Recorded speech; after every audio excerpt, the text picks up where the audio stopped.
What's up, people? Happy Cinco de Mayo. We are here again. So happy to see everybody. So happy to see you. Please come in the room and let's get this thing started. Listen, wow, this has been an incredible week for me. Just coming back from a few days of being on vacation, and I got to tell you, I'm a guy. I'm a beach dude, right? I like to go to the beach, chill, have a good time. But after, going to the beach so many times, sometimes you want to step away from that and do something that's a little bit more chill, a little bit more low key. And I went to the mountains. I went to Colorado and spent some time just chilling, having a good time, and just kind of taking some moments to kind of reflect. But Denver, which is where I was, probably one of the hidden gems. And I'm not saying this so y'all can flood that motherfucker like you go to Tulum, but I want to keep this with a very small pocket of people. It's very outdoors. So if you like the outdoors, go to Denver, check it out. Go to Colorado. But I think probably one of the things that made this trip so fantastic was the people. Obviously, I love Colorado. I love the people there, and I'm gonna say this.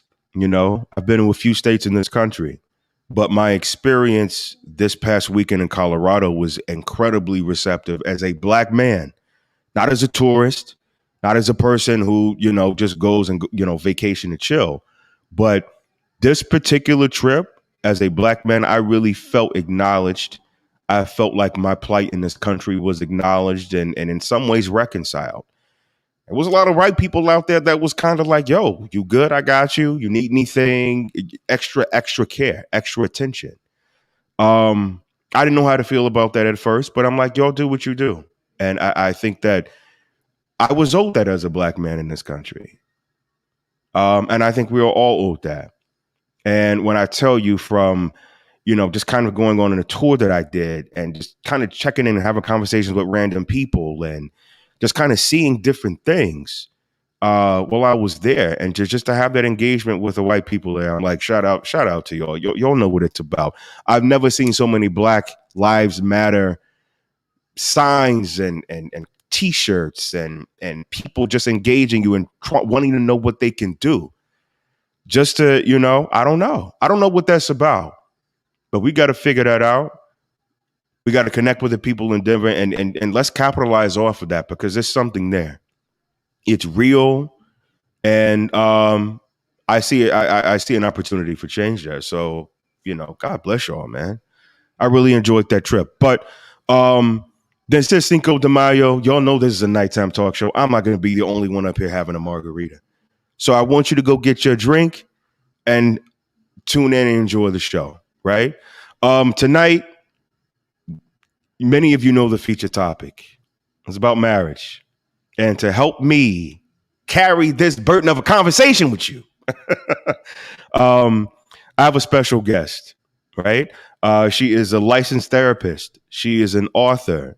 She is a brilliant, brilliant, brilliant mind. And if I am going to carry this conversation in a way or position it in a way that I think that is going to allow us to have additional opportunity to talk, to expand what marriage is, right?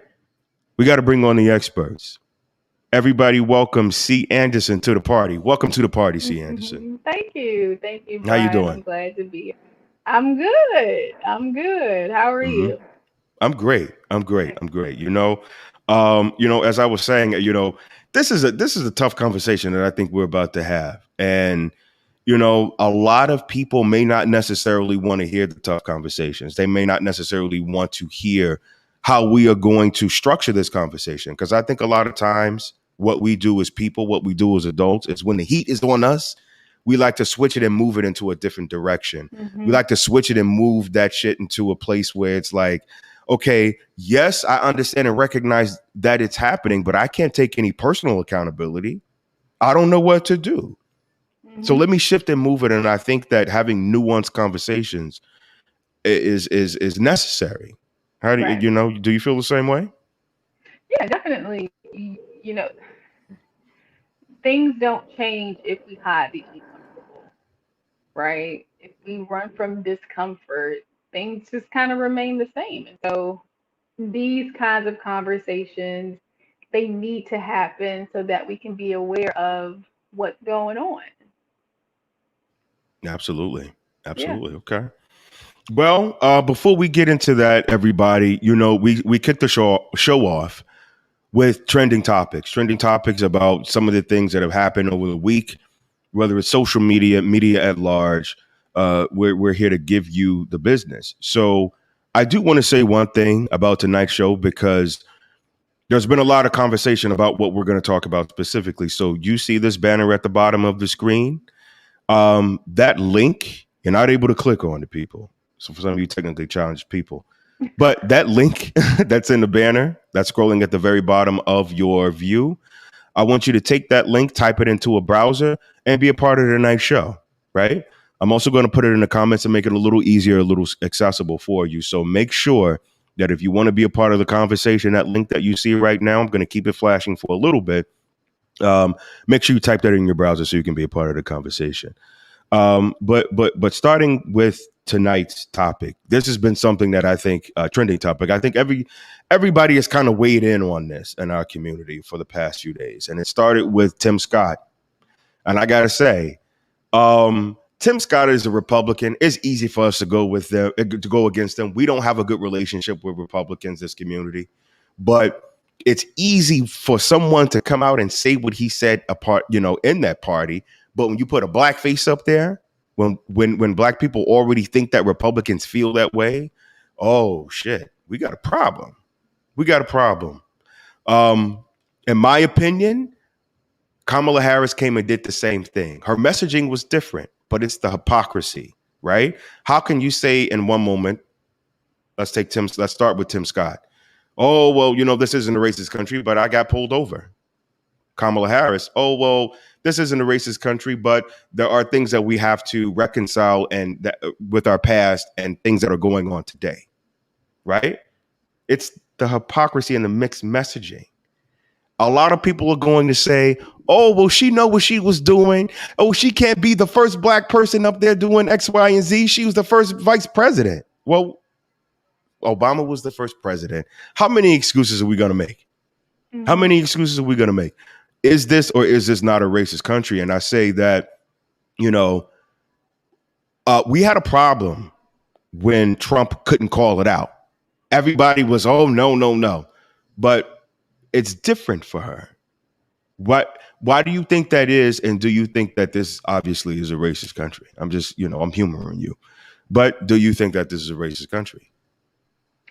So one of my favorite quotes is, speaking of Obama, he said that racism is in the DNA of this country.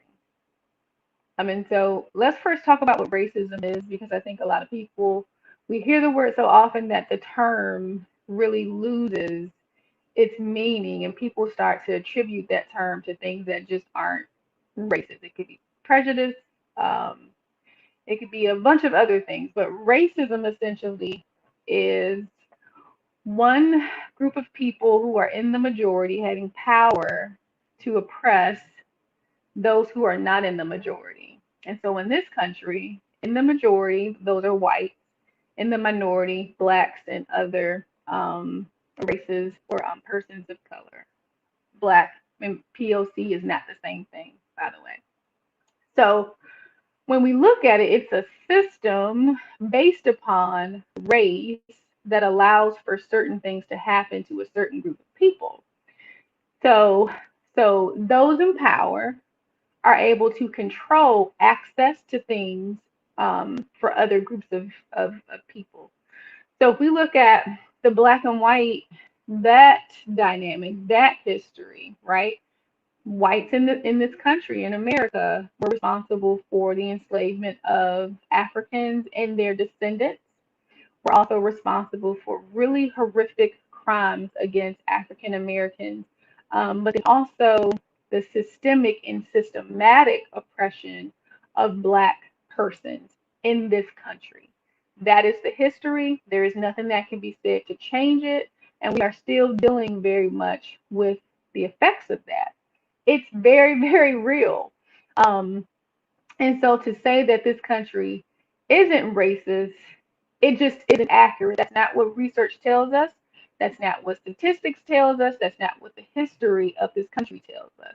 So to answer that question, is this country a racist country? Then based on those facts, absolutely it is. Hmm. Absolutely. Why do you think they couldn't call it out? I mean, because we have, I think it's a slap in the face. And I think that impressionable people will say to you, oh, well, is, all of the other excuses that I just mentioned, because for whatever reason, they want to be appeased or Mhm. they're wanting to appease normalizing, not calling Mhm. things out Right. consistently. So yeah, yeah, and that goes for not just racism, but several other topics that we could probably talk about all night. But with racism especially, nobody wants to be labeled as a racist or being racist, okay? Because there's a connotation that racism or to be racist is to be a bad person. There's a therapist podcast, two white therapists. I'll provide the information for you post show because I can't recall the name of it. But a woman and a man, they're both white, and one of the things that they said around the concept of anti-racism is that the sooner that white Americans realize that not by deed, right, but just by function of being born into America as a white person, so in a white body, in white skin, and Hmm. black people being born in a black body, in black skin, you are inherently connected to two parts of this system, one Oh, being the oppressor, the other being the oppressed. It's a function of just race in this country, in the history of this country. So you have to, as a white person born in America, you have to be cognizant and you have to work to be anti-racist. hmm. You have to work to be not a Right. racist, and Hmm. it takes a certain level of cognitive ability, of acceptance, of self-awareness to say, okay, so me acknowledging my privilege and racism that's perpetrated and how I fit into that system doesn't mean that I am a bad person. It just means that this is what I was born into. Do you Right. understand what I'm saying? I do. I do. And so people often they get so defensive when the word racist is mentioned to the point where people say, "Oh no, well because you're bringing up race, you're the racist, right?" Well, Hmm. black people can't be racist, right? Because we've Right. already discussed the definition and the concept of racism. So by function of that, black people can't be racist. There is no Hmm. reverse racism. Right. But if people could take time and not be so defensive and say, okay, let me pick up a book and actually read and learn what this is and not the connotation from a movie I saw 20 years ago of a white person in a sheet hanging a black person from a tree. I'm not Yeah. that person. You probably aren't. I hope you're not that person. But guess what? There are some things that you probably do. There probably are some ideologies that you hold on to very dearly that you don't realize are rooted in racism. Absolutely. Absolutely. Okay, so just kind of want to check out some of these comments. Tawana says that they're very racist to those that live there. Um, I think she's talking about Colorado. And I want y'all to stay tuned because if you follow me on social media, you know that I'm already working on something, and I definitely want this to be something that I think uh, everybody will benefit from and everybody will appreciate. So um, basically, Shay is it Shay? Hmm. Shay is basically saying a racist is a bad person. I think I don't know if it makes them bad being a racist. I think it makes them well, okay, the connotation is bad, obviously, but I think it Hmm. makes them stupid. You know what I So, mean? There has to so be here's some the level. thing. Yeah. And again, Okay. I want people to really pay attention to the words that they use. Because bad or Hmm. good is a moral judgment, right? Yes. Okay.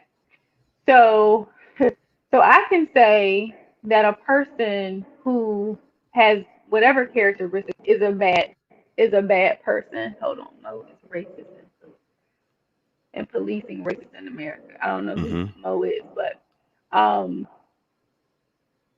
okay, so for her to say a racist is a bad person, you have to again define how, right? Right. Ignorant, right?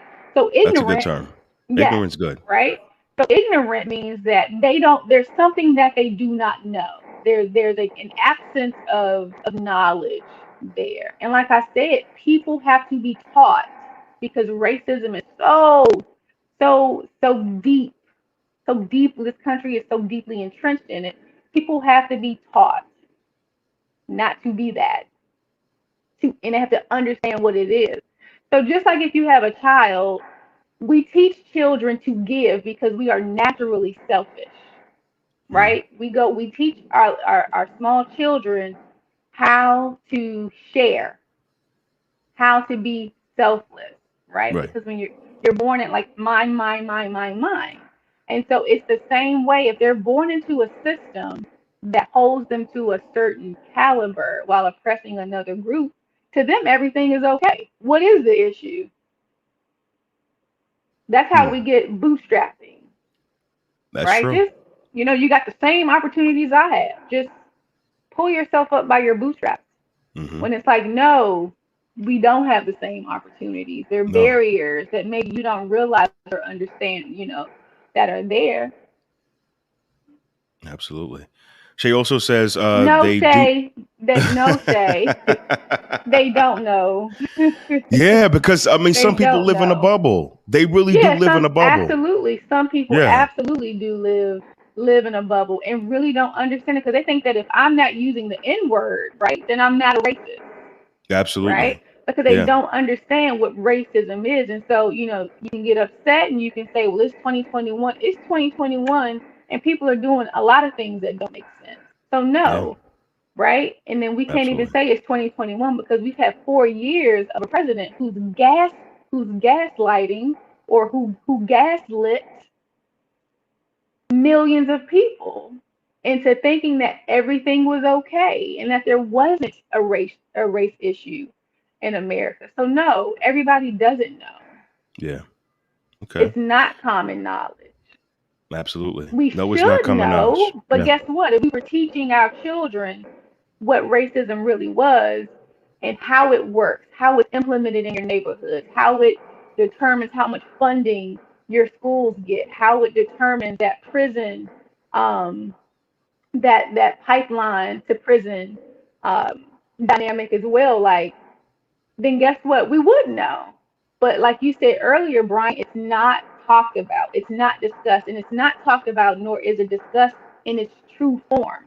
So we Hmm. run around thinking that, oh, because this person looked at me funny, they're racist, but you don't understand that the reason that you were denied a job or denied a certain mortgage rate is actually the implementation of racism on a much larger scale that affects us on a much larger scale because we're too busy chasing the wrong thing.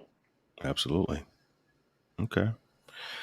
So let's move on to our next topic. A lot of people are fascinated with wealth, and I don't know what it is about people who are billionaires that we're so fascinated with, but apparently everybody was talking shit about the Gates people. God bless them. Whatever they got going on, I'm like, I just want a loan. Just a little small. I don't need a big one. Just give me a small one, right? But Mhm. at the end of the day, people are fascinated with what other people have, and this came up. As much wealth as they had, really at the time that they got married, he was already established when they got married. Mhm. But of course, now he's in the stratosphere. They do not have a prenuptial agreement. My thing is that when you, and here's a question that I have, you get to be successful, like, yeah, both you just sitting, before you get married, kicking rocks and not doing anything interesting, but you Right. become established people. You move up the corporate ranks, and now you start to get a little bit momentum and assets under your belt. What are your thoughts about a post nuptial agreement? Okay, so that happens a lot, right? Like, people get together while they're young, they amass wealth, they amass assets, or um, over the course of a marriage, we're building together and feeling all warm and fuzzy and everything is okay, and then things happen, and those things that we work for are threatened, or we feel some kind of way, or one partner has done something to hurt or harm the other, and their emotions are involved. Mm-hmm. Brian, I'm for whatever helps people have peace. Okay, if Yep. that means that you had a prenuptial agreement just to kind of say, okay, here's why we're getting married. I want to protect this and that. That works for you. It works for you. Okay. Post nuptial is a little more difficult. And I would say it might be a little more insightful because you really understand, the person, what they're likely to maybe do if, in fact, you end up in a situation where the postnuptial agreement would be helpful, i.e., divorce and separation, etc., right? Protecting assets. Um, but I feel like if it's gonna work and make things easier, because divorces can be messy. Oh Mm-hmm. God, they can be so Definitely. messy. Yes. They can be so divorce brings out parts of people that you don't even realize exist. Like divorces and funerals, right? So when somebody dies and there's assets involved, or getting a divorce, or it can get so messy. Yeah. I've seen them lead to suicide. I've seen them Yeah. lead to homicide. I've seen them lead to mental health crises, right? So I'm gonna say, if it works for you and your partner's in agreement, because you can't force them after the fact, but if it works for you and you can sit down, kind of remove some of the emotion and think about, okay, what's going to be beneficial so that this thing works, I'm all for it. Like, I'm all about protecting yourself. Protect Absolutely. yourself. Yep. Yeah. Yep. I think that's a good Yeah. idea. But I think that's a good idea for these naive people who say that, oh, well, you changed after we got married. Hold on. Oh, come on with it. Come Hold on. on. Come on. Okay, so when people say you changed after we got married, guess Right. what? That's a function of living. Like Yeah. people change, right? So because I hear people say, "Well, we've been married for 5 years, and she's not the person I married." Well, I hope she's not. I hope she grew. I hope she learned some stuff, right? Yep. Absolutely. People grow apart. If you've been married for 5, 10 years and the person is the exact same, that may be an indicator of their problem. What's going Absolutely. on, right? Yeah. But what they could be saying is, you're different now, and I don't know what to expect. Or you're Mm. different now, and I can no longer control you the way that I used to. Wow. What And do you some and that on so some level, right? hmm I don't know what yeah. to expect, which means I can't anticipate and I can't control this thing because you're different now. Hmm. You changed. And the Could control be is the problem. could be that. It is the problem because you got an expectation that you got to control people. That Some folks is do. and see, this is why I think that, postnuptial agreements are a good idea. Because if you, especially if it's about the wallet, or Mhm. if the woman's making more money to protect herself because she knew she married a bum, but she Mhm. married him off of potential. That shit has Yeah. never worked out. Potential is what you do on the football field when you're trying to get better. You don't do that shit in a Yeah. marriage. So I you get, know? I talk to a lot of women who are dating, Right. and one of the things that I always tell them, she better change by now. It's all growth. Hey, Yep. Exactly. exactly. Charles There you Keith go. says, There you go. been married for 15 years, 25 of them they spent together. Yeah. And she better change by now. It's called growth. Absolutely. Yeah. But see, Exactly. I think the connotation is Charles and all of you is, first of all, thank you guys for for coming in, listening. I want everybody to share this live. Take 1 second and share this live. Also, you will notice at the very bottom of this screen, there's going to be a banner that's going to be circulating, right? And it's going to actually have a link. If you want to come and be a part of the conversation, particularly about the feature topic, make sure you type it in your browser and come be a part of the conversation. But I think that the connotation is that people are changing for the worse, meaning that, and I'm just going to use men as a dynamic, right? Mm-hmm. You know, and the wife may have a concern Mm-hmm. that the brother doesn't take her out anymore. He doesn't take her shopping like he used to. He doesn't take her to these nice little restaurants anymore. All he wants to do is work and come home. And he's hanging out with his boys. He didn't used to do that before we got married. He changed. He changed. He changed. He changed. He changed. So it's basically people when they have an issue about it, it's never in a good light. It's always based on some shit that they're not getting, which is the It's never control like, oh factor. my God, when we first met, you sucked and now you're amazing. I Right. love you, right? It's always Right. bringing up the negative thing. So the first thing I want to do is go back real quick, the potential comment. You never marry, you never enter into that kind of contract, that kind of relationship based on potential because guess what? They may never reach it. So you have to decide to be with someone based on who they are and if they remain that same person for the next 20 years. Are you okay with them? Are you okay with who they are today for the next 20 years?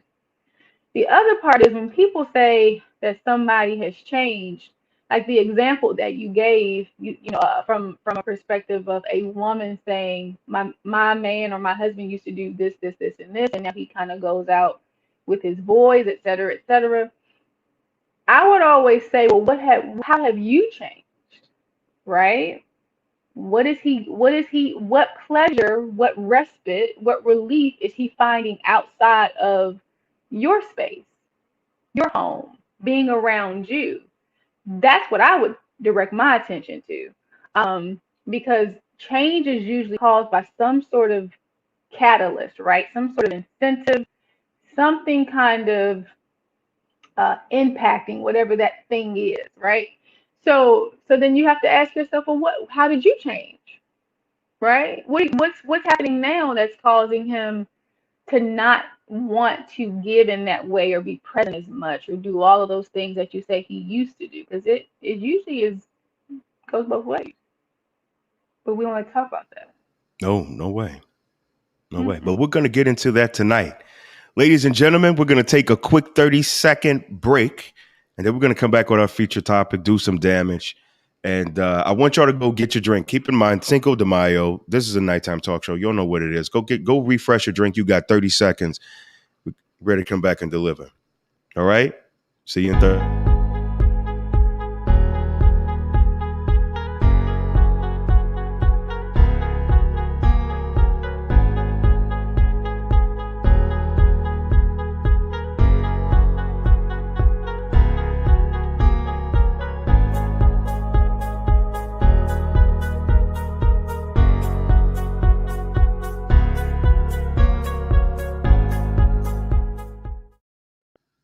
Okay, so we're back. Everybody, thank you for riding with us on tonight's topic. Wow, I knew I was going to ruffle some feathers when I came up with this topic, and this is actually how C and I originally met and how we connected on this particular topic. And I wanted to take it and elevate the topic and nuance it because I think what happens a lot with people in general is whenever something is put in their lap and they're confronted with something, it's always a juxtaposing it to something else to take the heat off of you. That's the tactic that I see Mhm. people use. And Mhm. if we're going to be adults, we have to be accountable for our Yep. own individual behavior. And it's going to come back to men. I'm just letting you know this right now, ladies. It's going to come back. So tonight's conversation is really about marriage and should women and what it is like to hold women accountable for the part that they play in it specifically. Again, I couldn't, there's no way I could have this conversation without C. Just to, for those of us who was just, coming on, reintroducing C again, licensed therapist, author.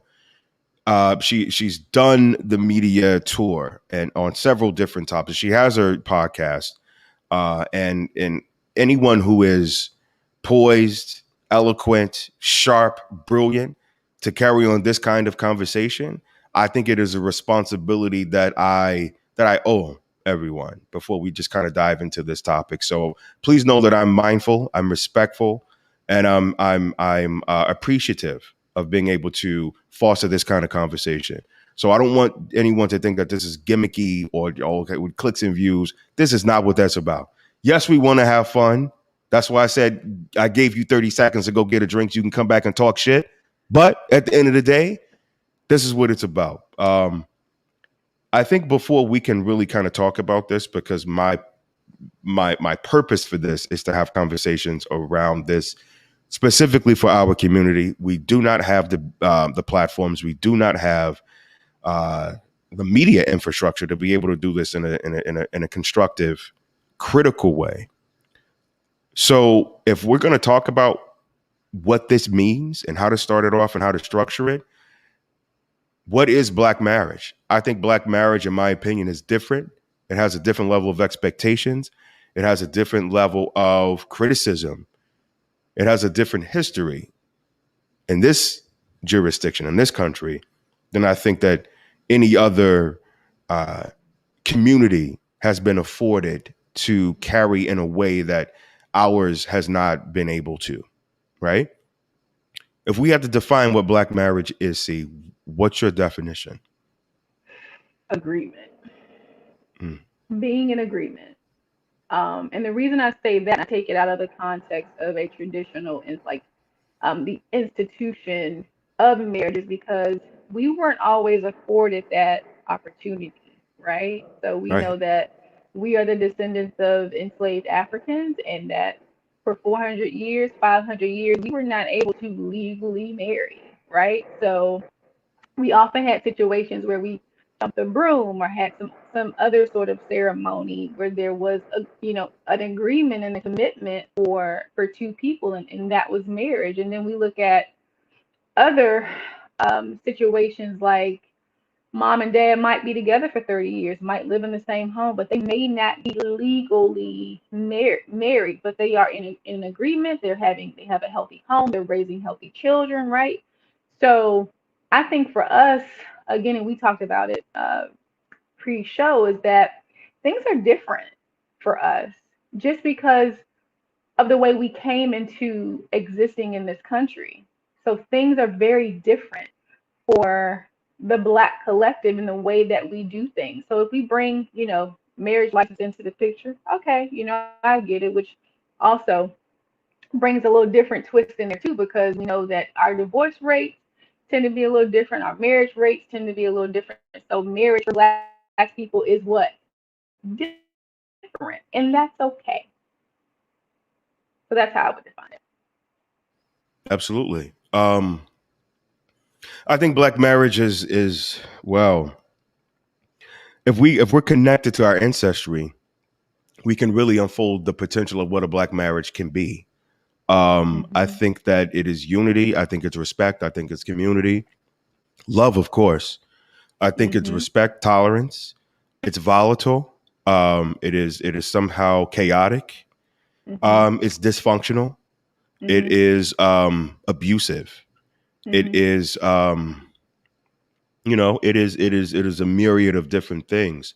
And I think sometimes if we don't acknowledge all of those different facets of it, it could really break us. It could really break us in a way that I think that when we really get into it and we don't consider all of those possibilities in a way where you see everything that's around you, you pay attention to it, you better make a decision on whether you want to participate in the bullshit or not.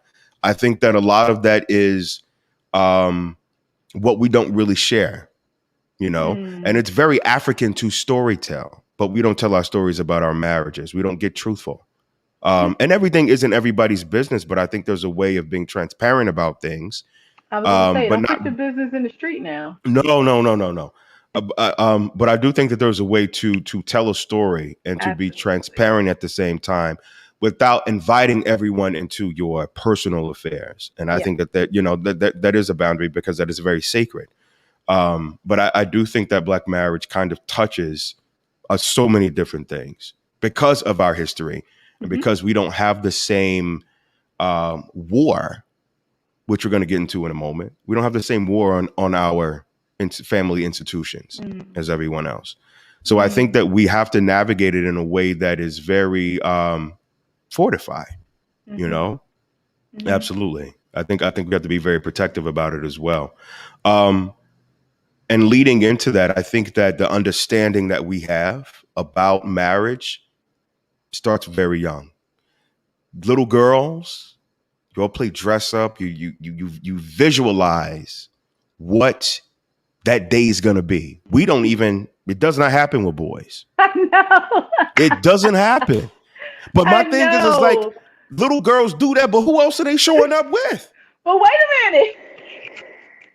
I remember having a conversation with my good girlfriend. We've been friends since we were 15, so 20 plus years. And we were talking one day, and I was like, fairy tales is really like some BS. Like they really had us thinking that there was this man on this white horse. Like we're raising and putting these ideas in our daughters' heads really early. Like this guy's gonna come and he's gonna save you or whatever, or you're a princess, or you're special, right? We love Mm-hmm. telling our daughters that they're special. Um, but then there's no there's no counterpart to that. We don't tell that to boys. You're going to be a great husband one day, and you're going to grow up, and you're going to provide, and you're going to raise children, and you're going to Mm-hmm. marry this woman, and you're going to have this wedding. Like it's very different. We just aren't socialized in that way, and so because of that, I think for women, and not just Black women, but for women, marriage for us is we're taught that it's security. We're taught that it's provision. We're taught that that it means family, that it means you'll have a family that works if you are married. For men, it's not that way. Like I think most men could go their whole lives without desiring and having to be married versus Mm-hmm. where a lot of women feel like I'm not happy, I'm not whole if I don't have a marriage. A lot of women won't say that, but they do when they come to therapy. Well, I think Right? Go that ahead. men are kind of. Well, I'm sorry. I think that men. I can say that. Uh, okay, so I didn't. I didn't want to get married at all until I was. I don't know, 35, Sounds about maybe right. 35, maybe 30. Yeah, maybe no, maybe 33, 35, somewhere in there. Mhm. But I wanted to. I was the quintessential frat boy. Mm. In theory. All I Mhm. wanted to do is go out and just kill it, Yeah. and every single at work, vacation, work hard, play hard, and growing out of that is really when you figure out, okay, well, I guess I do need to get a wife and kids, Mhm. But even it's like, do that you thing. see how you like Yeah, even like your facial, your yeah, energy? Well, I yep, think I do need to get a wife. Like, okay, exactly. okay, Very right? Like, begrudgingly. yeah, yeah. Yeah, But women, it's like, oh my God, I can't wait to be married. It's gonna be amazing. yeah, Like, so absolutely. two very different energies and ideas and expectations and beliefs about marriage. And so that's why we see a lot of women, "But when is he going to propose?" Right? Like this rush to the altar. Well, we've been together for this long and he hasn't proposed. Well, what should I do? Well, it sounds like he don't want to marry you. So Yeah, go, yeah. And that's yep, real talk. absolutely. Real Yep. talk. Charles brought up a really good point: fear of loss. Mhm. That was really the root of it for me. Mhm. And as a young, taking us back to the actual subject, the ideology behind young boys versus men, and how we are groomed of that is what Mhm. happens if I lose. And I'm a product of multi divorces. Mhm. I was when I was 18, my mother was married and divorced 3 times. My father was married Mhm. and divorced twice. Mhm. So, kind of seeing that loss, and not Mhm. me thinking that child support was the worst thing in the world. You know what I'm saying? Mhm. Like, oh, I don't want to. Seeing how it actually brought us from a certain standard of living to now my father's just like basically sleeping on the side of the road just to be able to pay child support. So Mm. I think that that for me, kind of seeing that was my warning sign. It Mhm. wasn't like I knew I was going to end up like him. Mhm. It was the potential of this could happen if I'm not Yes. making the right Yes, and it's decisions a about it. very real Yeah. possibility. Hmm. Because we know that when we look at divorce rates, 80% of divorces are filed by women, right?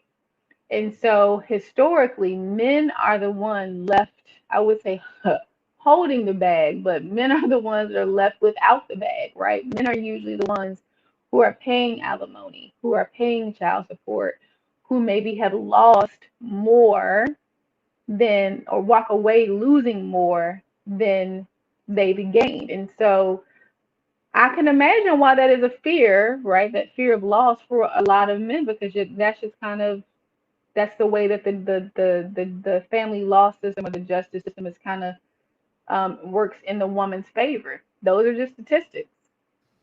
So Absolutely. yeah, and women, like, women sit around and talk about, yeah, we get divorced. I'm getting this. I'm getting this. Oh, we got to be married 10 years so I can get alimony. Oh, I already know Well, that. Like, I'm like, these things, like, can plan these things. Men, meanwhile, are like, okay, the song is cheaper to keep her, yeah. right? That's that is not just a song, but that's a reality for a lot of people. It is much. I won't take a loss if I stay married. I might be a little miserable, but Right. if I get divorced, I'm gonna lose this. So let me just go ahead and just grin and bear it, like you said. Oh, Right. Absolutely. So when we think about also interracial marriage, which we're going to kind of tie into this, a little as a secondary part of this conversation. hmm But we have the propensity to be married. We are some very, you know, traditional, conservative people, hmm and we're more likely to be married than our counterparts. But it's not happening. I think that when we look at interracial marriage, black men marry at almost three times the rate other women, right? hmm Than black women, right? So when we think about why that is, what role do you think black women play in that? And I'm gonna let you have it for you got the full spotlight. So I you got the full spotlight. So I'm So gonna hide myself for two okay, because seconds this while you is yeah. this is multi-layered. All Okay. right. Yep. So we know we brought the stats, right? So black Right. men marry outside of their race at a rate of 3 times than black women, and black women are also I think that their stat is about 45, 48% that have never been married, and it's even less for those who marry outside of our race. So this is what I would say. There's And I know some of the sisters, they're gonna be mad. Just hear me out. Um, Black women are probably the only group of women who are programmed and taught to have a natural disdain for black men, for their men, all while being taught brand loyalty. Okay? Right? So I might not, white man might not be, he might not be nothing, but I ain't gonna go ahead and marry no white man. Well. Right? So Hmm. calling, so having an issue with him, but at the same time not seeking happiness outside of the confines of race. That's the first thing. One of the reasons that I have seen and that I think um, black men marry other races is because other women are more submissive than black women. Well. Here's what I mean by that. Let's talk about that. So when I use the word submission, I mean they are able to put the mission of the relationship below all their wants and desires. Okay? Hmm. And again, I said that this is multi-layered, but once I finish, you'll see how all these pieces fit together. So Latina women are taught to be receptive, to be open, to let your husband, that machismo uh, lead, and to cater to their men, just all these kinds of things. Meanwhile, Black women are very, and we're forced into this role a lot of times, but it's become very toxic, very unhealthy. The strong Black woman myth. It's really a stereotype, and a lot of women don't realize that, right? Us being these hard women, unemotional, not being able to connect emotionally, not being able to trust and let our guard down, to kind of breathe and woosah and let a man lead. Because I'm a strong Black woman. I've Right. never heard a white woman say I'm a strong white woman. I've Mm. never heard an Asian woman say I'm a strong Asian woman. I've never heard that. And so what happens is, because of the dynamic and all of the oppression and the things that kind of that we're left with, right? Homes where there are more single Black mothers in the home. So we have to step into these very masculine roles. So that leads me to explain this part: the masculine and the feminine energy that exists in a relationship. And this goes for LGBTQ, this goes for non-binary, because the energy is there whether we acknowledge it or not. Um, and so we have a lot of women, a lot of sisters that are out here. Right, that's my next part. So Black men, and any man for that matter, but we're talking about us. Black men don't want a headache. They don't want to fight about everything. Everything does not have to be a fight. It is okay to say, "Oh, okay, babe, cool," and it be okay. You have to express your opinion on everything. It don't have to be an argument. And I'm not talking about a fight, physical fight, or an argument where it's malicious. An argument where one person has said something and here comes a counter every time. Here comes here comes a counter every time. Men don't want that. Remember where you said earlier he's hanging out with his voice because he's going where the pleasure resides. Okay? Wow. Yeah. That's So powerful. when we come back to talking about Black women and why we're not married, we have we subscribe to the toxicity of white feminism. Girl, you go out here and you do your thing and you be a boss chick and you do X, Y, and Z, and you don't need a man. But guess, while you're out here doing all that, Becky with the good hair is sneaking in and dating our men and catering to him and doing all these other things that she told us we didn't have to do because we were strong Black women. Okay? So when I look at these situations,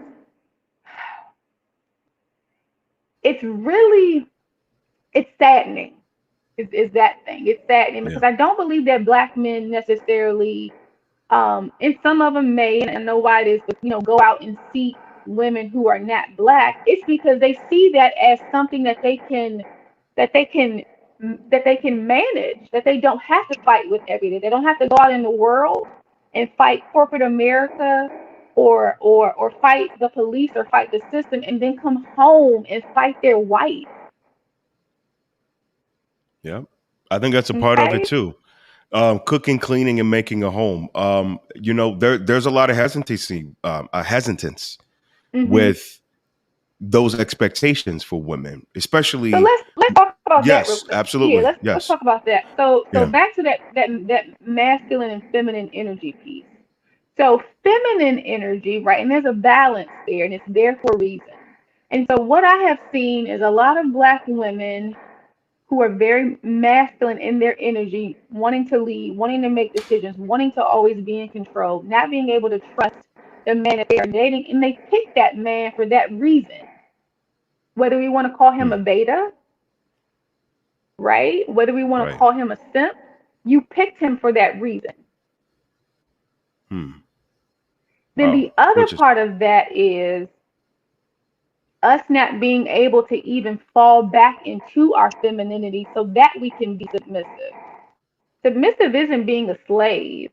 Submissive is the ability to trust that your man is going to do whatever it is that he says he's going to do. You're going to be taken care of. You don't have to worry. You don't have to carry everything by yourself, right? You are in Right. the flow. You are not resisting all the time, but you're flowing. You are supportive.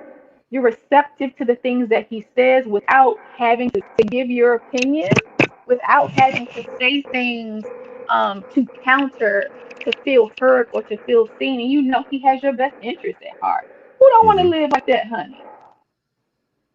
Who? Right? But we've been Right. taught. We have been we have been programmed. I don't need a man. I saw a post on Michael Basin's show, and I always mess with him. But he posted something like, "Well, women, why do you need a man?" And so many sisters say, "I don't." Wow. Which we're gonna get to That that is too. that is a problem, Yep. okay? Because I need a man. Like we are divinely created to need that, to be able to do the things that men can't do, right? Men can't birth children. We're more nurturing. There are just qualities and things that we have that a man can't do. So in order for me to have a balanced existence, right? That masculine and that feminine energy. Let me give you an example. Mm-hmm. In the movie, what is it, Queen and Slim, right? Mm-hmm. I think it's Queen and Slim. So in the beginning, when he's on the date with the woman, she was very much operating in masculine energy. Told him he Very. probably took her to the restaurant because that's the only place that he could afford, and well, just all this stuff, right? But then Yep. you go back to when they go to New Orleans and they meet the uncle, and the uncle has those the women that live with him, and then he has his favorite. There's one that's real rowdy and real mouthy and just Yeah. pop pop pop, right? But Yeah. then he has another one played by actually a trans woman, India Moore, who steps into that feminine energy all the time and says that he may not be something out there, but he's a king in this house, and really nurtures and takes care of him. Mm. And he does the same for her. But there's always an argument, there's always a fight, there's always disrespect with the other one who's always like on 100, Yeah.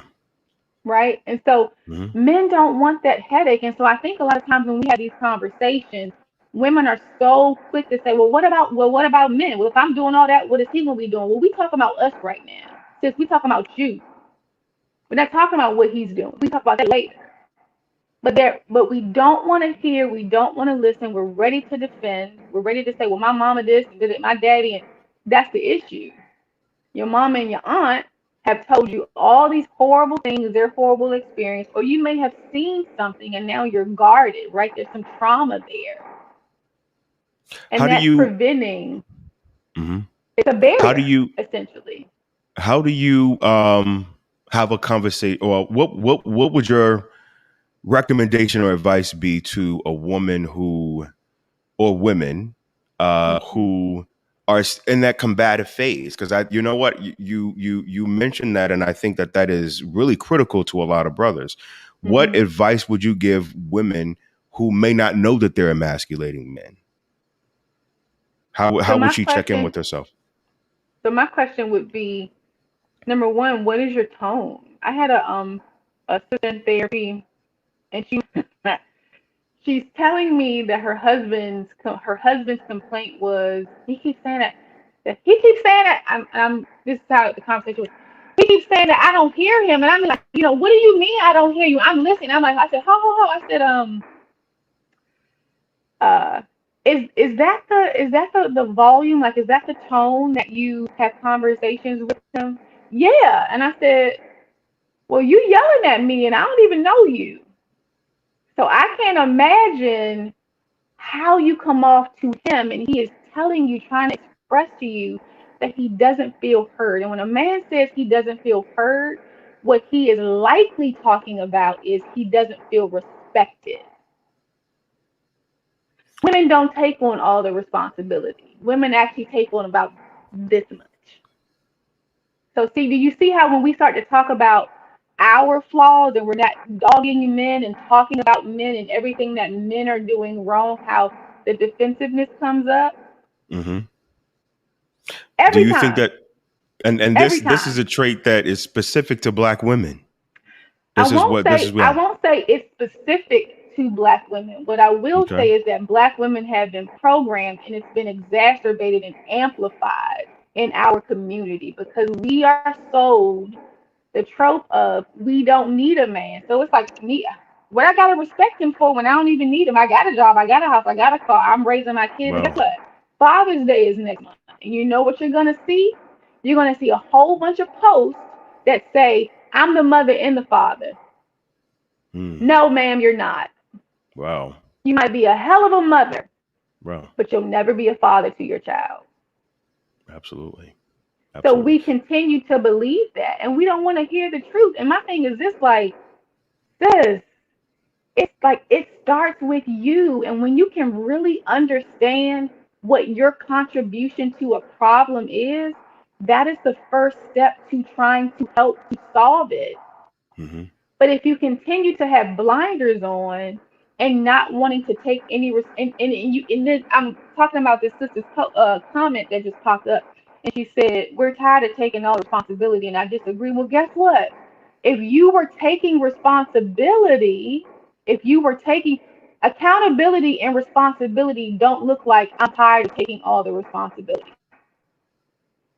Do you think that if in this case, let's say for example, and Mhm. to want to make that a very sort of generic, broad statement, Mhm. what is it about her that attracts men where she has to take on the responsibility? So I think that accountability has to But be, that's what yeah, exactly what you just said, Brian, because I said yeah. a few moments ago, it starts with you.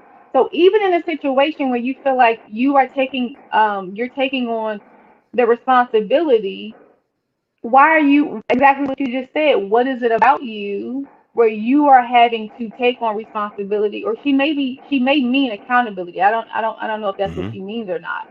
But Okay. um but that's another point. Looking at yourself to see who are you attracting and who are you repelling. Mm. Oh, that's a spin in the chair moment right there. Repelling I'm is serious. actually, you know what? It didn't even occur to me because sometimes how we show up in the world can Mhm. be very off-putting to Yep, people. that's and right. and the signs are there. The signs are there. But you know what? I want to take a quick break, everybody. Remember that link that you see at the bottom of the screen. I want you to type that into your browser. Come on, be a part of the conversation. Also, to one of us for you too, I want you to come up. Also, it's in the comments. Click on that link, be a part of the conversation. We're going to take a quick 30-second break, and we're going to come right back with more conversation.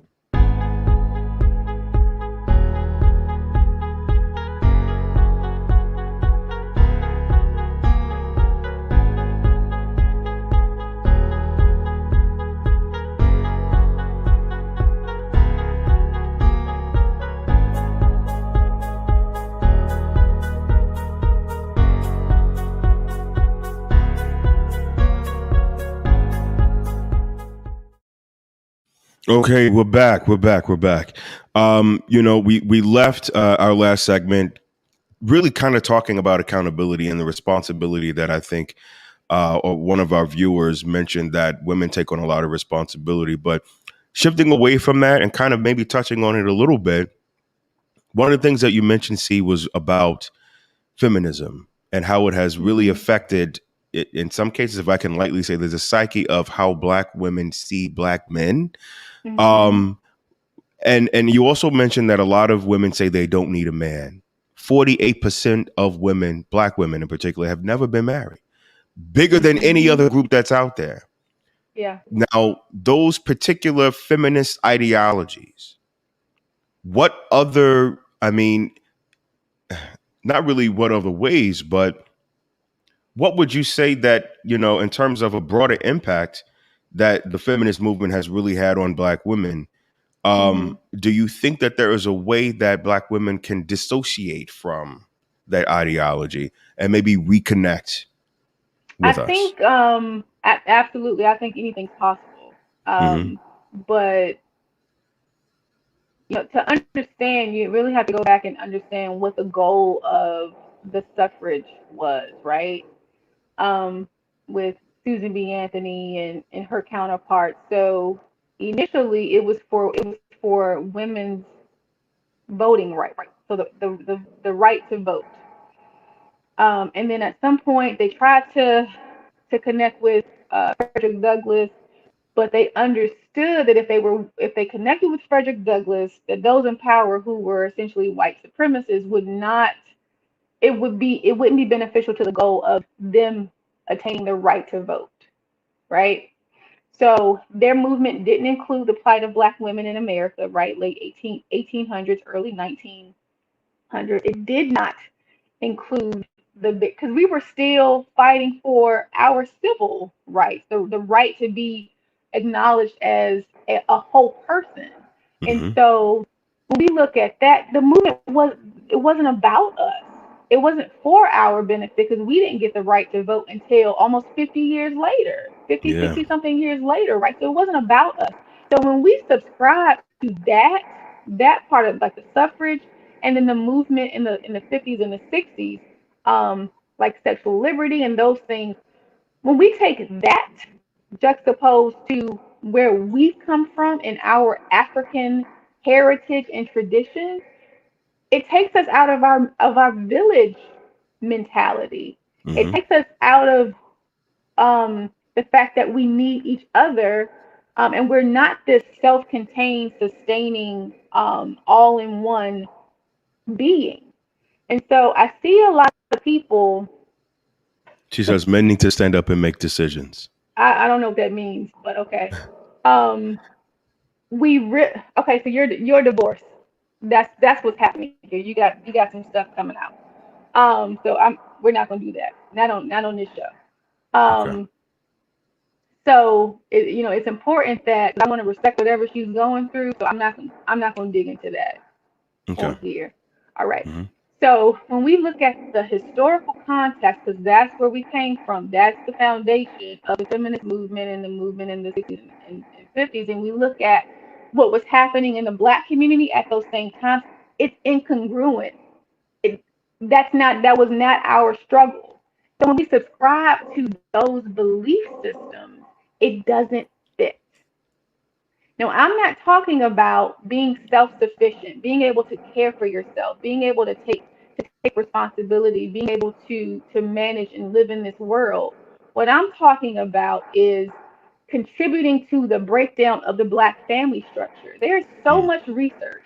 Um, Alma Carton, Cartn, she's a licensed clinical social worker and researcher, and she has a book that talks about how even the welfare system, right? We've seen the movie Claudine, it's one of my favorite movies, but how the welfare system essentially, which was made for white women, for widows, for white women, we didn't even have access to that. And then when we did get access to it, some cities, New York in particular, had the man of the house rule, which means if there was a man in the home, your benefits were going to be cut, right? So guess what? If we weren't making any money in the menial jobs because of discrimination and racism in employment, if we weren't making money that way, and we were able to get more money from the welfare system, from those acts, I think it's the ADC and then the AFDC Act, Yep.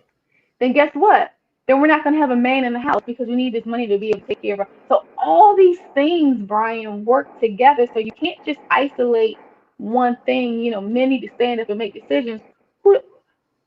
What decisions? Where are they standing up against white men in power? Is it that simple? Right? So these Mm. ideas that, well, men just need to do this or women need to just do this, there's a whole bunch of other factors and forces that are opposing the growth and the things that we're attempting to do. And Absolutely. unfortunately, I think a lot of our actions and our belief systems are aiding in that oppression. Mm-hmm. And speaking of which, she does bring some context. She says the black woman had to take care of the slaves in the field and slaves in house and our master, LOL. We were bred to take care of everything, and now everybody's saying we're tired and let it go. And that So, may be, and mm-hmm. that may be. And so what I want people to understand is that, guess what? We black women weren't enslaved alone. They were black men, right? Yeah. So we can't isolate the two. It can't be this, well, what about black women? Well, what about black men? It's what about us? Mm-hmm. It's what about our collective experience. It's what Wow. about what they or that system did to us. And so as long as we continue to make this a what about situation, guess what? We're not going to get anywhere. As long Mm-hmm. as we continue to say, well, Master raped me, well, Master did this to me, right? And compare these war stories and these traumas, we will not be able to like to unify and to make progress because we too busy talking about who had it worse. We do that Yeah. today. Like it's so counterproductive. Mm-hmm. It's counterproductive, and it's really the reliving of trauma. Yeah. Hmm. And which is why therapy is so. I'm so again. Thank you for coming on because to be able to number one, identify what's happening and to recognize behavior, to recognize conversations, to recognize rhetoric, and Hmm. to associate it with the particular qualification, Hmm. trauma, dissociative fears, Hmm. things that really sort of drive our behaviors as human beings. We got to be able to have the proper context, and I'm happy that you're here to help navigate and foster that communication. Talking about systems, you mentioned some of the systems before, and the attack on the marriage. Hmm. The war on drugs has been devastating for our community. Can you talk about the social impact and the role that women have played and do Hmm. kind of play in how that has affected marriage? Mm. So first, I can't remember the originator of this quote, but I find it to be very true, and it's that if America, right, if this country gets a cold, then black people get the flu, right? So Yeah, whatever the ills are, in a generalized sense in America, black people are going to catch it far worse, worse. Hmm. far worse. So if there's a war on drugs, it's likely going to do more devastation to black people, right? So we know that we know about crack being brought into America, and we've seen the documentaries, and we've seen the shows, and we know that if you had a gram of powder cocaine, and if you had versus a gram of cocaine, rocked crack, right, or rocked cocaine, which is what we call crack, Hmm. um, that the penalty was far greater, right? And so we knew that whites were more likely to use powder, while crack was more likely to be used by African Americans, and even the addicts in that way were criminalized, right? There was a situation, I think it was New York, where they were where there was a nurse who was actually calling the cops to come and arrest black women who had come in who were addicted to crack. Yeah, Nurse Brown. Yeah, yeah. Watch the documentary. I think it's I think the documentary is called Crack on Netflix. I think that's Okay, the name of it. But I'll yeah, check it check out. that out. Hmm. You gonna be fired Disturbed. up. Yeah. It was Wow. horrible. So yeah, so we look at that and we look at the war on drugs. So we look at a lot of parents in the household being addicted, right? Yeah. And then we look at the other counterpart maybe in the household being a distributor, right? Selling the product. So you might have a mom who is addicted and out in the streets, and then you might have a dad who's locked up because he was slinging. Hmm. And so again, having to sling to make ends meet, right? Because again, workplace discrimination, oppression in that way, but then also addiction, which has been in every generation. Um, Being criminalized, right? Not taking the treatment centers, right? Then the kids being removed from the house because now you got both parents that aren't in the house. It's all connected. Yeah. It was part of the same system, and it was directed. in communities that were highly populated by African Americans. It Wow. was purposeful. It was purposeful. Hmm. Yeah, yeah. And so we're still seeing the repercussions. And Brian, I don't know how old you are, but I remember growing up in DC, like in the city. I remember like the dope boys on the corner, right? I remember the jump outs. I remember when Marion Southeast. Barry. I grew up in Northwest. I'm an uptown girl. Okay. Uptown. I'm an Howard, uptown right? girl. That's Howard How? neighborhood. That's Of right. That's course. right. 2 blocks That's why I from went to Howard. Two school. blocks from Howard. Okay. No, no, no. I did not go to Howard, Oh, but you didn't. no, I didn't. I went to the University of Maryland, Maryland College Park. Oh, That's you where I went to went. University of Yeah, Maryland. well, Okay. well, you know, Okay. I You a was, I trip. was, I was young. Okay. You're a That was, Turpin. I it was get a it. I different. That's get a it. different conversation. It's okay. It's okay. But Okay. but yeah, so I grew up in an area that was hit pretty hard by the crack epidemic. And I remember like having friends who they had a parent or a mama who was on that rock.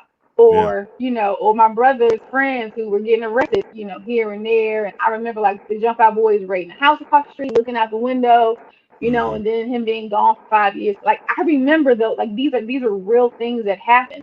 And so my generation, our generation is likely that generation who sees the repercussions first, right? Because our Yep. parents are probably the ones who were slinging, who were on the drugs, right? So Yep. that breakdown of the family in that way.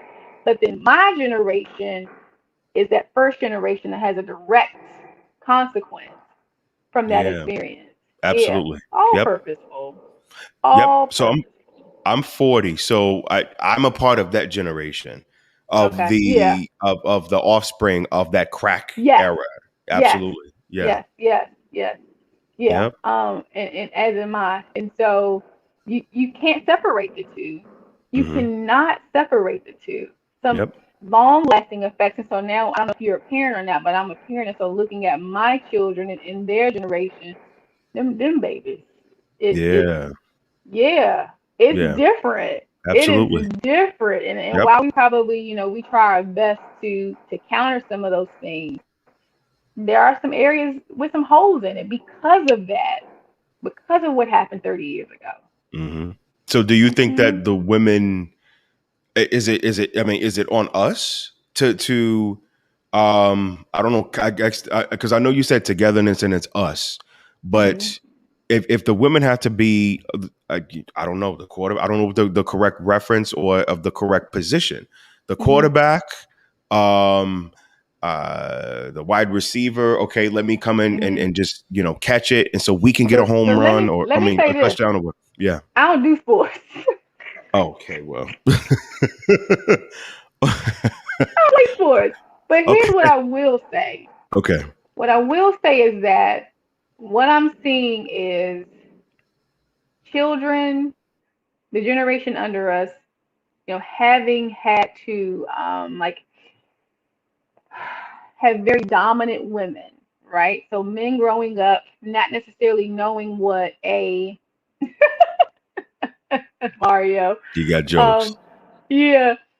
So being raised right, men in jail, had a lot of friends who my dad was in the military, but had a lot of friends whose fathers were in jail, right?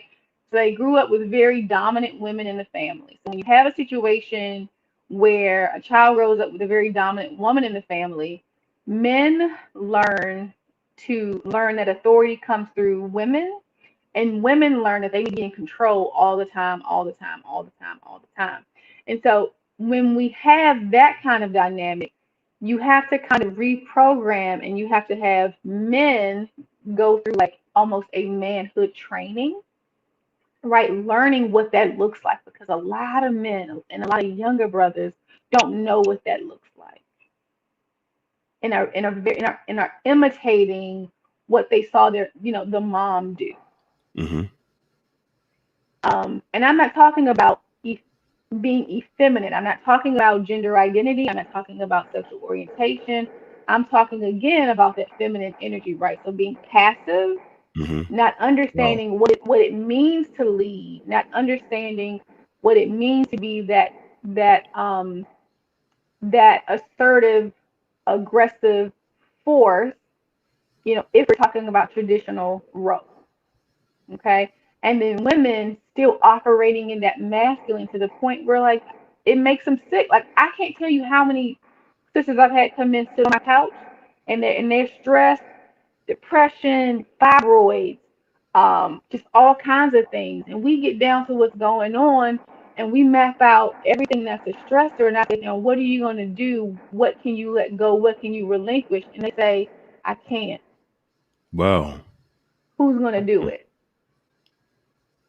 It happens all the time, all the time. And I can't tell you how many men, for the men that do come, I have more women than men, but the men that do come, and they don't know what fatherhood looks like, or they don't know what a husband does because they never saw it.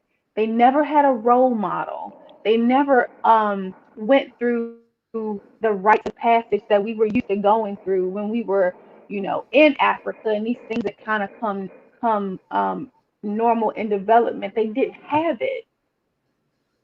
They just didn't Mm. have it. Mm. And so there's this missing link essentially between teaching us these particular traits and characteristics and things in this role that allow the family system to come back together and to be balanced. Mm. It's Absolutely. missing. Yeah, Yeah. it's missing. So we get a lot of people like, I'm a man. Okay. Well, I'm a bad, I'm a bad bitch. I know how to be. Okay, do you? Is it working? Yeah. Is it It never working for works. you? It's bam. And if it is working according to them, is it really healthy? Is it? And that's the thing that I tell my patients. They'll be like, well, what about this? And is it right? And shit. I'm like, yeah. Is it healthy? Is it healthy? It is not healthy to carry the weight of two people. Mm. That's for single dads and single mothers. Yep. We do it because we got to, but there are consequences to that. Very real consequences to that. Mm-hmm. Tawana says, actually, I want to start with Tawana's comment, but I want to circle to Mario Pearson. So Tawana says, men leading is trust and keeping their word and making a decision and doing it. But Mario says he's in the process of reprogramming his sons. Now, Mhm. Mario, I don't know how old your sons are, Mhm. but it seems as if they're still at an impressionable age. Mhm. So the programming, I mean, if you can come up, brother, I would like for you to kind of contribute to the conversation. But he says he's in the process of reprogramming his sons on how to release their emotions. Mhm. How when you think about the conversation Mhm. and thinking about it in terms of, okay, well, the conversation is about, again, marriage, Mhm. right? And the role that Black women play in it. Um, how I think that we have as men this dynamic of being disciplinarians to our sons and not really being emotionally Mhm. available for them. Mhm. There has to be a balance Yeah. there. You should absolutely be emotionally available to your Right. sons, Hmm. and to your daughters as well, but specifically to your sons. So what I would say to his name, it was Mario, right? Mario. Hmm. What I would say to Mario is, as you are teaching them to release, to be able to emote, right? To release those emotions, you also must teach them to master their emotions, to not be run by their emotions, to have self-control and self-discipline. There has to be a balance. So if you're teaching them to release those things, and what do they do with them? How? What is self-control? What is self-discipline? What does mastery of emotions look like? We don't want them to be overly emotional and not being able to be logical in situations where they need to be. But definitely, we don't want them to be holding and um, handicapped in that way emotionally. So there has to be a balance to it. Can Um, you talk about what Tawana says? She says, I I thought didn't, that's sweetie. what I the didn't mom say is for. nurture. I didn't say nurture, sweetie. Hmm. I didn't say nurture. And actually, men can nurture. But when I Yeah. was talking about nurturing, I was talking about a woman being able to be the nurturer in her home and nurture her household. And so, Tawana, what I would recommend is that you stop focusing so much on what men are doing and focus on healing. Sips margarita. Tips margarita.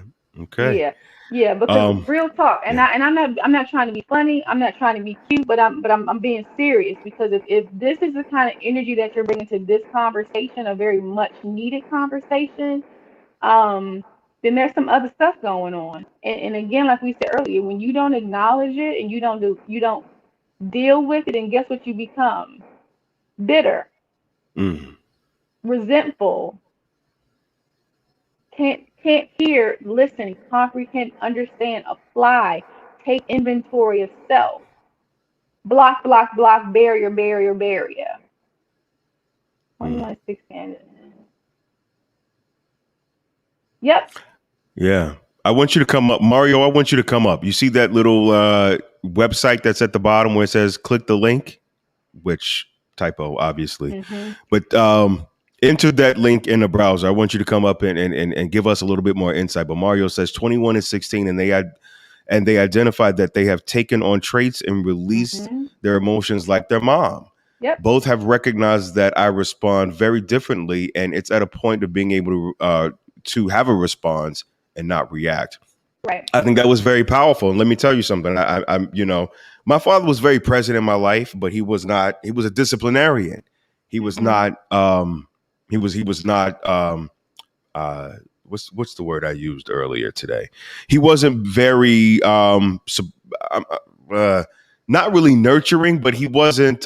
He wasn't always in disciplinarian mode. He wasn't present, right? Mhm. um, and didn't really focus on the relationship side. So Mhm. whenever I came, when my father came in the room, you had to just kind of straight. He was Mhm. that kind of dude, Mhm. right? Very authoritative, very, very authoritative, and a voice very similar to mine. When he would come into the room and he would say, son, or whatever, you shook, right? Mhm. Um, and because that energy was something that was, um, controlling in my opinion, controlling, like being able to not really, hey, I want to go and play with my toys or whatever, Mhm. shit that kids do. I didn't want to be associated with that because it was threatening to me. Mhm. And Mhm. so I remember gravitating a little bit more towards my mom because it was a little Of softer course. energy, Of course. right? It But was you remember how palatable we to talked me. about that balance, right? And Yeah, so, because absolutely. there's a difference in being and there's a difference in a father being approachable and being an authoritarian, right? And so, like I think it was what Mario was saying is that Hmm. that his sons 16 and 21 noticed that they got some traits like their mama in that emotional way, and so that is why they need to see men handling emotion in a way that is healthy but also showing mastery of the emotions. Like he said, responding and not a knee jerk reaction that could maybe cause issues later in some sort of way. Right. So I think we've gotten away from that, and there is this. Uh, it reminds me of like the Gillette commercial where now we're trying to very much soften boys to the point of wiring them to make them respond and react as a woman would do in a situation because Mm. we're labeling everything toxic masculinity, toxic masculinity, or really that's not the case. So we have to be very careful with the concepts and words and the things that we look at and we just kind of take on without doing further investigation into them. Absolutely. Absolutely. So again, if you see at the very bottom of your screen, there's a little banner that's flashing across. It has a website. I want you to come up, be a part of the conversation. Yes, you will have to cam up. That's probably what's making actually a lot of people a little nervous. But Hmm. we'll get it worked out. Divorce is very much a hindrance. of course, to marriage, Mm, to our community. And you mentioned Black women file for divorce more. I put this up. 80%. See, when I tell you I put this on my page and everybody thought I was lying. Oh, It's you're just it's trolling. it's When do true. I fucking troll? I'm It's telling true. you the truth. It is the truth. Be It's mad at the fucking truth. true. Don't be It's mad at me. true. Yeah, it's true. So okay, so if we're gonna have like a legitimate conversation where people can really accept and digest the truth, okay, Mm-hmm. is divorce avoidable? And if it's on the woman, because statistically women file more than men, Mm-hmm. right? Is there a way that this can be managed better by women? What tactics, what conversations, what kind of I don't know, checkpoints, Okay. parameters do you Yeah. put in place Yeah, to try right. to Okay. So yeah. then I would say pre-marriage, there are always signs that someone is not for you or that you are unequally yoked. And when I say that, I'm not talking about religion. I'm talking about everything else, right? I'm talking about sexual compatibility. I'm talking about ideas on raising kids. I'm talking about temperament. I'm talking about all these other things that factor into the actual marriage, the actual relationship.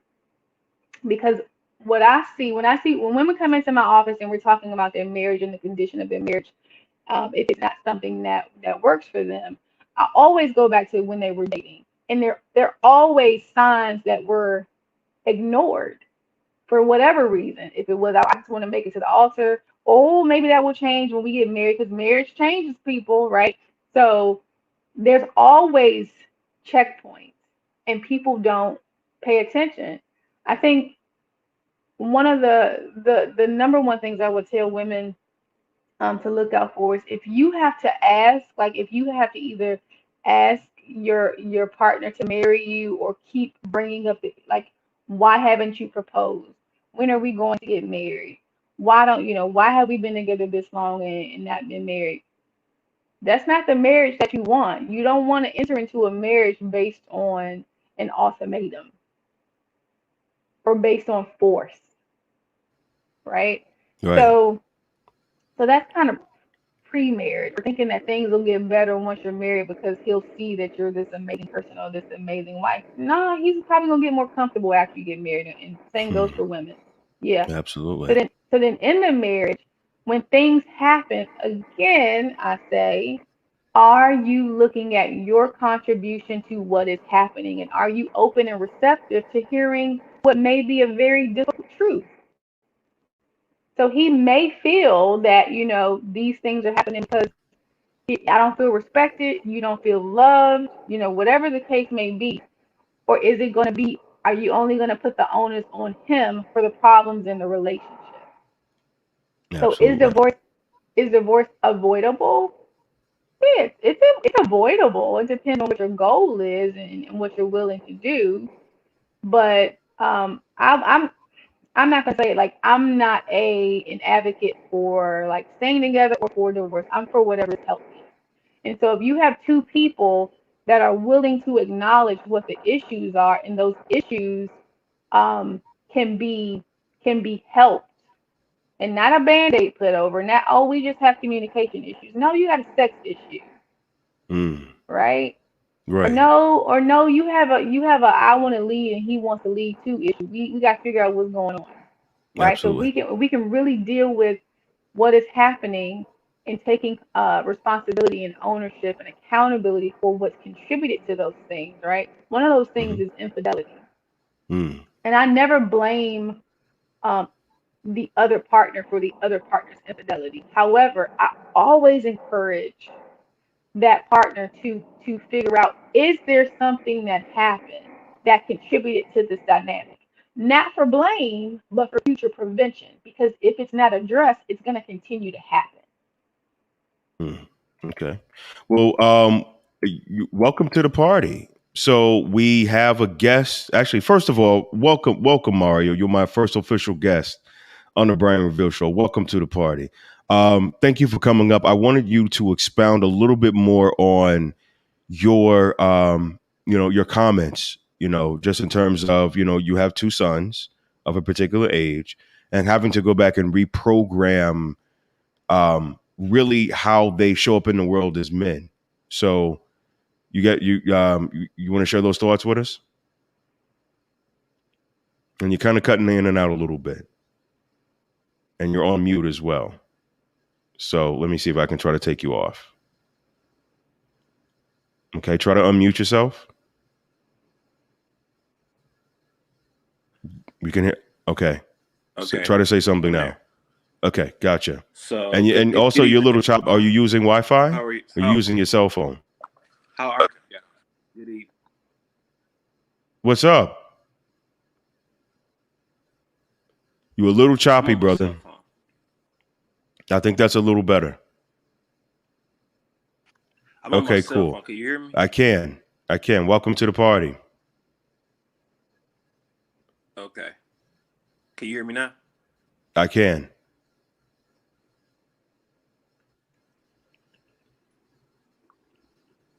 Oh, sorry. You are frozen too. Okay. Okay. So what you got for us? Yes, I can. What you got for us?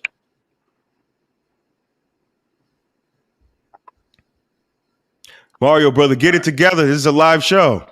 So the thing is, I have 3 children. I have two boys and a girl. Okay, go ahead. And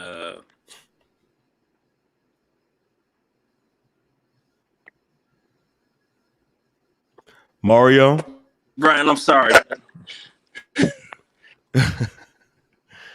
Get your Wi-Fi fixed. Okay, see if you can switch it from the cell signal to your Wi-Fi.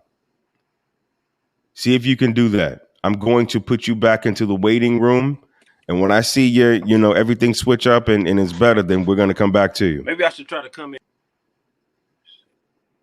Okay, let's see if that works. Hello? Did you switch it out?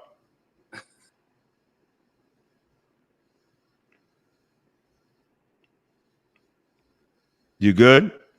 Okay. See if you can get it work out. We're going to come back to you in a second. What I'm going to do is I'm just going to put you back into the waiting room. And when I see in the waiting room that your signal and quality is picked up a little bit, I'm going to try to bring you back up. Okay. All right. Mario, you're still in the waiting room, by the way. I'm just going to put you back on mute too. So when things get switched up, let me know. Wow. I think that just, kind of looking at, I don't know. I think he's ready. He looks like he's ready. Try to bring him back. Okay, he's not ready. All right, Mario, let me know. Give me a thumbs up or something. I can see you, even though you're not, streaming. I can see you. I can see what you got going on. I think we were talking about, divorce and everything like that. But when I look at, there's a lot of things that we're dealing with, traumas. When I think about how we go from one relationship to the next, we don't necessarily have the time to go to counseling. What as a therapist, what are some of your recommendations that you think that women should honor themselves by reaching out for certain tools? Which tools and specifically should they have in mind, and how will those tools not only, of course, everybody wants to be a better person, but make that woman a better person for men in general, for Black men? Okay. So start at the beginning, right? Really examine what you've not dealt with from childhood, right? That's when our attachment style develops. Figure out if you got any issues with your mom, what you saw as a child, what messages you learned from the relationships that maybe you observed growing up. What is your relationship like with your father? What is your relationship like with your mother? Was your mother very dominant? You're probably going to be dominant in your marriage. Um, The other thing I would suggest that Black women do is really examine what it is that you want and desire in your relationship. Like make an actual list. I'm not talking about, oh, he's got to be over 5'10" or those kinds of things. I'm talking about, do you want a traditional relationship? Do you want a man that makes a certain amount of money? Do you want a man that will allow you to make certain types of decisions? Those are the things that are important and that contribute to relationship issues in the long run. So being very honest about what you want. So first, starting at the beginning, what have you learned? What messages did you see? What is it that what is your attachment style? You can take a quiz online and figure that part out because that matters as well. And then examining what it is that you want um, in your relationship. One of the things that you can do if you have the stomach for it is go back to your past romantic relationships and contact an ex.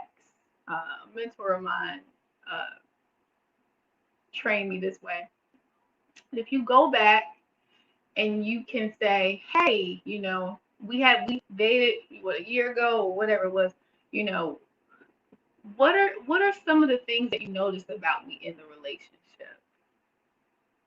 What were some of the positive things that you can recall that I did, or how do you feel like I contributed to the breakup? And this isn't a dialogue. This is you asking these questions and then listening to the response or reading the text in the response and say, I'm not going to say anything. I just want your insight, your vantage point. It would be helpful for me, and I appreciate your time. And whatever they say, take it into account. Look at it, examine it, right? Because guess what? You tried it with them. You tried a relationship with them, and it didn't work out. And it didn't work out because of one person. It's always two people that contribute to either the success or the demise of a relationship. Uh-oh, I can't hear you. Can you hear me? Let me see. You know what? I think it'll help if There I we took it go. off mute. That was Okay. on me. Oh, was it? Okay. You know what? I think it was some of. I'm gonna blame Mario. I'm gonna blame Mario's ass because I didn't have any technical issues until your ass came up here. Mario did Hey, bro, it. how you doing, man? What's going on, brother? Welcome to the party. Loud and clear, we can see you. The stream looks perfect. It's real time. It's not delayed. You're not sitting up here doing a robot trying to get through. But you know Right. what? Hey, I apologize so for the technical difficulties earlier, my man. that's all good, brother. You're here now. That's what matters. We're all family. But again, thank you for coming up, brother. You had an experience. Just to sort of recap for everybody, you had an experience. You have a 15-year-old son. You have a 21-year-old son, right? 16 and 21. 16 and 21. And Yeah. you talked about how they gravitated more so towards the mother for particular reasons. Well, But you're they took on some of their mother traits. okay. In regards to being a Yeah, mother. talk to us about that. Yeah. So my 21-year-old recognized it in itself, and he spoke to me about it. He was like, I'm a little emotional. And he said, I get that from mom. And he's just telling me the things that he recognized in me, that he wanted to be more like me in those ways in regards to his emotion and how he releases emotions in that way, in that manner. Now, my 16-year-old is a little bit different. He's he's high strung in his temperament. And me and the 21-year-old, we identified him like, yeah, he got to calm down, and we know where it comes from. And so our thing is, in helping my 21-year-old is just getting him to understand, what he's seen and what he want to change about himself in regards to releasing his emotions, and understand that he actually has to release those emotions just the way that the manner in which he release those emotions is what's going to really be beneficial to him and healthy for him. Now, for my 16-year-old, he could get on the volatile side of it. I mean, his explosions can be really huge at times. And it's like, hey man, you gotta calm down. Like, this is the type of stuff that people die over. Like, you gotta calm down. So you learn how to temper yourself and be able to manage your emotions. And it's not a chauvinistic thing, but you have to be, you have to be more responsive and not reactive in the way that you release your emotions to the world, because everyone isn't going to receive you the way that you're putting it out to the world. And so that's the only thing that I was saying in regards to that, is trying to help him through that. And then, having a dialogue with my other son about the same thing. How was that coming along in terms of helping them? And if you do, first of all, how is it coming along? How is it coming along is the first question. But the follow-up question to that is, have you consulted with anyone about any tools that will help you navigate how to how to best be a consultant for them as two young men who already have personalities? Before I worked in IT or whatever, I worked in nonprofit and social service and behavioral health for 10 to 12, close to 15 years. So back in, I want to say 2008, 2007, it was a big push for what they call trauma-informed care. And it really focused in and honed in on, how traumatic events from when you were at your earliest developmental levels can cause these trauma damage to your brain and stuff. Mm-hmm. And then it will affect the way that you interact with certain situations. I mean, I don't want to get into, trying to remember some of the terms and stuff that we use to identify and talk about, recognize those things. But, people talk about PTSD and all that stuff. That stuff is starting to happen when you 2, 3, 4, 5 years old. Mm. But you have triggers. Triggers could be anything. It could be when the day your dad left, y'all was eating watermelon or something. Or it could be a smell of his cologne, or it could be your mom. When I was teaching this stuff to people, I had a trigger. This young lady in the front row of my class was she poured out this pear lotion from Victoria's Secret and started putting it on her hands as I was teaching the class. And I'm like, oh, my girlfriend 10 years ago used to wear that. So that was an immediate trigger for me. Brought back an emotional response to me smelling this every day, because this is what my girlfriend used to wear. I'm like, whoa. Right. Yeah. It's a real thing. Just those types of things, So yeah. So I draw from my experiences from the work that I was doing when I worked in those areas, and I apply some of those strategies best way I can. I don't think it's no need for no counseling or anything like that at this point. But why not? Well, I'm not a behavioral health professional anymore, and I'm definitely not a psychologist or anything like that, or a psychiatrist. So I wouldn't necessarily say that it's something that's that I could diagnose. I don't have a DSM-4 sitting on my desk right now. All my books is about SQL queries and stuff. So I wouldn't necessarily say that. Possibly, maybe, I don't know. But from what I can see is baseline. It's not something that's. So what I'm asking is, you said I don't really think that counseling is necessary at this time, right? Yeah. And so my question was, why do you think it's not necessary at this time? I'm not saying anything that's overtly damaging, anything that's So it's not like I don't see anything where any alarms or the counseling just isn't for those things. Okay. Right. I would defer to you on that. Yeah. And this is actually something that Brian had wanted to talk about. Just kind of normalizing therapy as an opportunity just for conversation. Like it doesn't have to be a clinical diagnosis. It doesn't have to be anything that's overtly wrong or problematic or crises, because what you want to do is start giving them the tools through counseling or through intervention so that it doesn't get to a point where your 16-year-old has intermittent explosive disorder and is breaking and damaging property. You don't want to wait Right. until it gets to that point. That's the first Right. thing. Um, Something else that I wanted to elaborate on that you mentioned earlier, and you mentioned it so eloquently. You said, those witnessing trauma can damage the brain, which is 100% true when you said as early as two. It actually goes back to gestation, to being in the womb, because we know that kids or babies who are born um, from mothers who maybe experience some sort of domestic violence or Mm-hmm. other environments, they're born with startle responses, Mm-hmm. right? Like you ever seen a baby, like it's a brand new baby, Mm-hmm. but the baby be No, moving and that's stuff. that's That's that's exactly what that is. And so with your youngest son, are you and the mother together? No, we right? divorced. We divorced. Yes. I was just verifying because that's the vibe I got.